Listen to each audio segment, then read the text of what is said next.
அண்ணா இந்த பூண்டு வந்து 1 கிலோ எவ்வளோ போகுது இன்னைக்கு? 330. ஏன்னா 330 சொல்லுங்க. இந்த வெரைட்டி மட்டும் இருக்கா, வேறு ஏதாவது இருக்கா நம்மகிட்ட? ரேட் இருந்தது காலி ஆயிடுச்சு. சைனா பூண்டு இருந்தது காலி. அது எவ்வளோண்ணா? அது 370.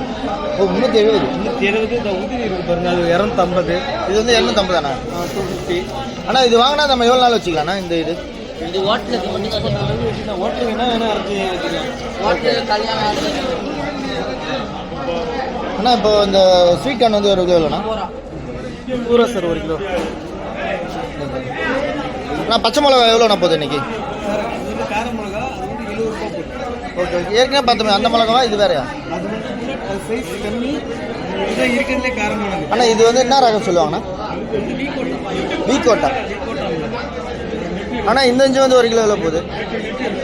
50 ரூபாயா? Okay okay. ஆனால் இந்த மாதிரி பார்த்தேண்ணா விழுப்புரத்தில் இன்னொன்று ஃபுல்லாக வண்டியில் வந்து ஷேர் ஆட்டோவில் டாடாய்ஸ்லாம் வச்சுட்டு விற்றாங்க. 100 ரூபான்னு விற்றாங்க. ஆமாம் 50 ரூபான்னு. ஆமாம் அப்போ 100 ரூபாய்க்கு வந்து 2 கிலோ விற்றுருப்பாங்க. ஆ ஆனால் 2 கிலோ 100 ரூபான்ற விற்ற மாதிரி பார்த்தேன்.